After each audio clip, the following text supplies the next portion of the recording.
teďka, to tedy, teďka Skreš a malíři. 4. místo, taneční škola Česká Třebová, Marnivé Sestřenice.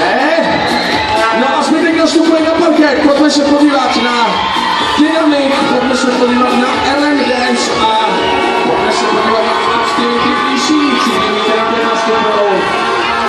Jistý velmi poroty, které poslední disciplíny základní edici, které se podíváme na Era Show. Jeden tým doleva, jeden doprostřed, jeden doprava. Pojďme nastupovat, pojď nabíháme na parket. Odhalíme, jak to dneska dopadlo show a to předtím, než se pustíme tady do Era Show, co jsme sledovali na základě šílené. A pojďme se na to podívat klidně. Čekáme dalšího 3. místo.